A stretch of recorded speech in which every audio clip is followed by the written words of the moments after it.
Dan lagi, lebih dari 70% subsidi justru dinikmati oleh kelompok masyarakat yang mampu, yaitu pemilik mobil-mobil pribadi. Nah, ini nggak terjadi secara gratis gitu. Artinya 5.000 yang pemerintah berikan ke masyarakat yang tidak butuh tadi adalah secara tidak langsung pemerintah mengambil 5.000 dari anggaran pendidikan, kesehatan untuk masyarakat yang butuh. Kalau kita scale up ke skala yang lebih luas, berapa triliun tadi yang dinikmati masyarakat yang nggak butuh, yang tabungannya cukup, yang income-nya cukup, ini diambil dari masyarakat yang nggak punya income, atau masyarakat yang bahkan mungkin nggak punya cukup untuk memenuhi kebutuhan dasar gitu. Kira-kira itu yang akan terjadi kalau reform ini tidak dilakukan.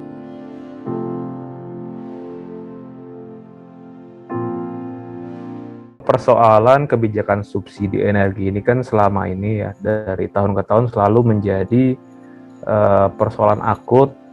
Pertama karena persoalan ketidaktepatan sasaran penerima subsidi, khususnya kalau kita bicara subsidi energi.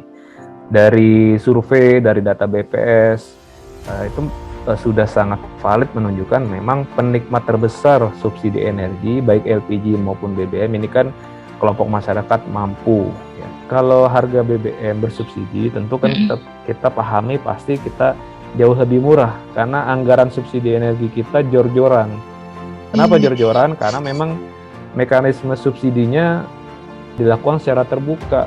Apakah akan menambah anggaran subsidi? Ketika ditambah anggaran subsidi, APBN juga terbatas, tetapi juga belum tentu itu akan cukup kuota yang akan ditambah sampai bulan Desember. Kedua, dan ini akan menjadi masalah yang persisten, yang laten dari tahun ke tahun. Artinya akan menjadi beban APBN di tahun depan juga kalau pemerintah mempertahankan kebijakan model seperti ini. Jadi memang yang harus dirubah adalah regulasi di hulunya dan harus dieksekusi secara cepat.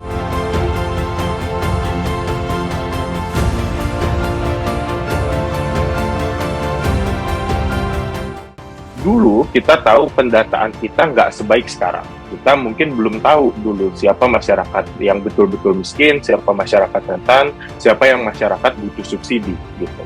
Sehingga pemerintah melakukan apa yang disebut dengan blanket subsidi atau produk subsidi.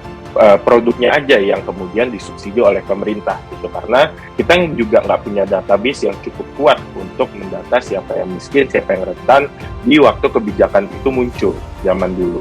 Jadi bantuan sosial ini setiap bulan sesuai dengan Undang-Undang Nomor 13 Tahun 2011 itu kami perbaiki setiap bulan. Jadi di undang-undang itu sebetulnya 1 tahun 2 kali. Tapi karena kondisi perubahan di daerah itu cukup pesat, maka kemudian kita melakukan perubahan setiap bulan. Sekarang kondisinya sudah berbeda. Kita apalagi dengan adanya COVID-19, DTKS kita sudah jauh lebih baik, kita sudah lebih tahu siapa masyarakat yang memang betul-betul butuh proteksi sosial dari pemerintah gitu. Siapa yang betul-betul miskin, siapa yang rentan, siapa yang sebetulnya nggak butuh gitu. Nah ini makanya menimbulkan urgensi bahwa kita perlu melakukan reform subsidi tadi.